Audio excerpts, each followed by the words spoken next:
Good day everyone. Today, we are going to discuss about simplifying rational algebraic expressions. Bago tayo makapag-simplify ng rational algebraic expressions, mag-review muna tayo.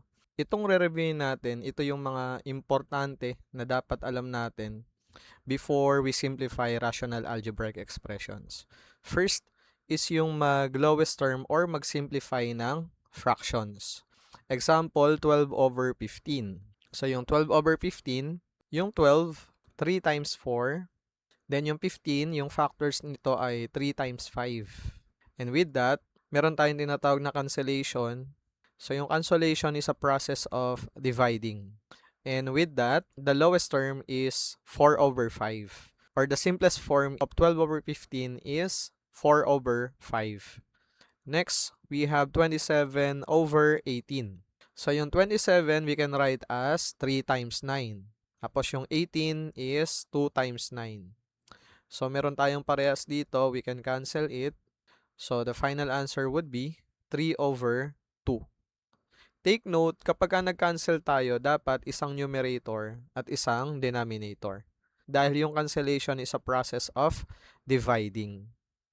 Next na dapat alam din natin is, kapag nag-multiply tayo ng variable, same base, anong ginagawa sa exponent? Ina-add po natin. So, example, x raised to 2 times x raised to 5. So, yung base is x. Tapos, yung exponent po na 2 and 5, i-add natin. So, 2 plus 5 is 7. So, we have x raised to 7. Next, a raised to 5 times a raised to 4. So, same base. We need to add their exponents. Okay? 5 plus 4 equals 9. So, the final answer would be a raised to 9. Next, we have quantity of a cubed b squared times quantity of a raised to 4 b cubed. So, dito, unahin muna natin yung a cubed at a raised to 4. So, 3 plus 4 equals 7. Kaya meron tayong a raised to 7. Tapos sa b naman na same base, b raised to 2 and b raised to 3. So 2 plus 3 is 5. Kaya naman we have b raised to 5. So final answer is a raised to 7, b raised to 5. Remember, when we multiply the variables with the same base, a-add lang natin yung exponents. Okay? Another na dapat alam din natin, dividing polynomials. Okay? So, in this case, we have x raised to 7 over x raised to 2. So, kung sa multiplication, nag-a-add tayo ng exponent, dito, magsasubtract tayo ng exponent. So, we have x raised to 7 minus 2. 7 minus 2 is equal to 5. So, the final answer is x raised to 5. Next, we have a cube over a raised to 6. So, subtract natin, a raised to 3 minus 6. 3 minus 6 is negative 3. Kapag meron tayong negative exponent, ang gagawin lang natin yan, kapag nasa numerator, ilalagay natin sa denominator. And like this one, yung a raised to negative 3, that becomes 1 over a raised to 3. Pero kapag ang exponent ng variable natin ay nasa denominator, ang gagawin natin, ililipat natin siya sa numerator para maging positive yung exponent. So in this case, yung 1 over b raised to negative 3, magiging b cubed. Okay? So ito yung mga bagay na dapat alam natin bago tayo makapag-simplify ng rational algebraic expressions. Okay? So example, simplify the following rational algebraic expressions. 12x raised to 8 over 15x raised to 5. So dito, unahin muna natin yung number. Okay? Yung numerical coefficient. So we have 12 over 15. So ito yon. Kunin natin yung factors. Yung 12, we have 3 times 4. Then yung 15, we have 3 times 5. So yung cancellation natin, so we have 4 over 5. Yung 4 over 5, hindi pa yan final answer kasi para lang yan doon sa 12 over 15. So, next natin yung x raised to 8 over x raised to 5. Diba, sinasubtract natin yung exponent. Okay? So, in this case, we have x raised to 8 minus 5 is equal to x raised to 3. So, ngayon, para masulat natin yung final answer, yung 4 over 5, ito yung para sa 12 over 15. Tapos, yung x cube, sulat natin sa numerator x cube. Kasi, hindi naman siya negative exponent. Next example, 35m cube over 7m raised to 4. So, ganun ulit. Unahin natin yung numerical coefficients. So, we have sa 35, 5 times 7, yung 7 na denominator as is lang natin. Kasi we can cancel yung 7 at matitira is equal to 5. Next, punta tayo rito sa m cube over m raised to 4.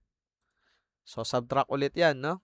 M raised to 3 minus 4. And that's equal to m raised to negative 1. So, for the final answer, yung 5 sa taas. Tapos, yung m raised to negative 1, para maging positive yan, ilagay natin sa denominator. Okay? So, final answer is 5 over m raised to 1 or 5 over m. Next, we have 50a cubed b raised to 5 over 20a raised to 6 b raised to 2. So, unahin natin yung 50 over 20. And sa 50, meron tayong 5 times 10. Sa 20, meron tayong 2 times 10. So, we can cancel out 10 over 10. So, we have 5 over 2. After that, next natin yung a cube over a raised to 6. So, that means we have a raised to 3 minus 6. And that's equal to a raised to negative 3. Then, lastly, we have b raised to 5 over b raised to 2. So, that means we have b raised to 5 minus 2. So, subtract natin, that's equal to b raised to 3. Then, for the final answer, yung 5 over 2, sulat natin dito. Then, yung a raised to negative 3, so anong gagawin? Lipat natin siya sa baba, sa denominator, para maging positive yung exponent. And lastly, we have b cubed, so positive naman yung exponent, sa taas yan. So, for the final answer is 5b cubed over 2a raised to 3. Or, pwede rin naman ganitong solutions, okay? So, let's have 12x raised to 8 over 15x raised to 5.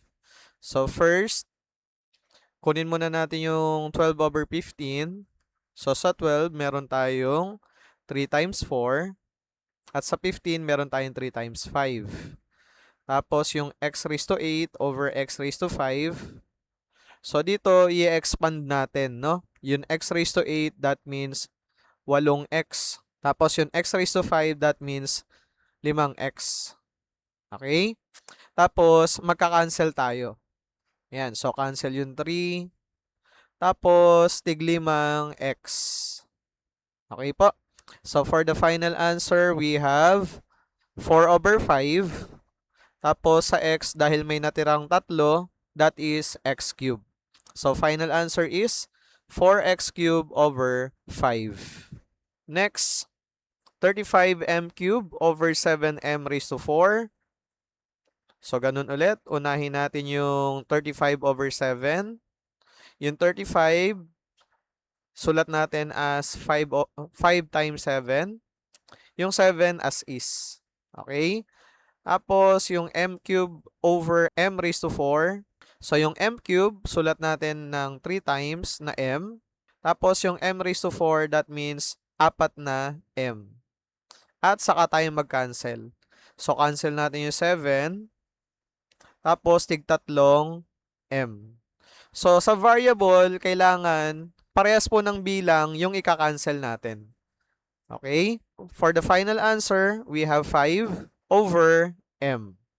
And then, 50a cubed b raised to 5 over 20a raised to 6 b squared. So, inahin natin yung 50 over 20. Yung 50, that is 5 times 10. Yung 20, that is 2 times 10. Then, we have a cubed over a raised to 6. So, yung a cube, ibig sabihin tatlong a raised to 6, ibig sabihin 6 na a. And last one, b raised to 5 over b squared. So, b raised to 5, that means 5b. B squared, that means 2b. Okay? Tapos, mag-cancel tayo. Cancel natin yung 10. Yung tig tatlong a. So, 3 sa taas, 3 sa babang a. And then, 2b sa taas, 2b sa baba. Okay? So, take note po sa pag-cancel ng exponent sa variable, kung ano yung mababang bilang na exponent, ganon yung bilang ng ika-cancel natin. Okay? So, for the final answer, we have 5b cubed over 2a cubed. Okay? So, pwede nyong gawin yung unang solutions o kaya naman itong solutions na to. Okay? Kasi kita naman natin, we can get the same answer. Okay? And hindi naman palaging ganyan yung pag-simplify ng rational algebraic expressions, no? Minsan may mga application ng factoring. Katulad nito. Example, 3x minus 12 over 5x minus 20. So, dito, yung numerator natin and denominator, so makikita natin na meron greatest common monomial factor. Okay? Kaya yung 3x minus 12 dito, naging 3 times the quantity of x minus 4.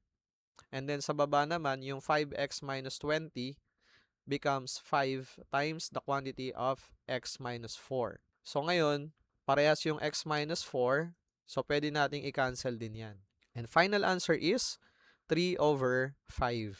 Next example, we have x squared plus 4x plus 4 over x plus 2.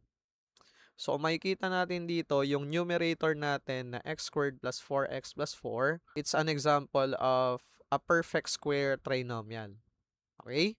So, ang gagawin natin is, kuhanin natin yung factored form, and that's equal to quantity of x plus 2 times quantity of x plus 2. So, over x plus 2. So, ngayon, cancel tayo ng x plus 2, kasi nga, parehas sila, we can cancel out. And for the final answer, we have x plus 2. So, katulad nito, in simplifying rational algebraic expressions, nag-apply tayo ng factoring. So, kaya kailangan familiarize or master din natin yung factoring polynomials. Okay? So, hanggang dito na lang muna yung video. Thank you so much for watching. At kung nagustuhan nyo yung video natin, huwag kalimutan i-click ang like.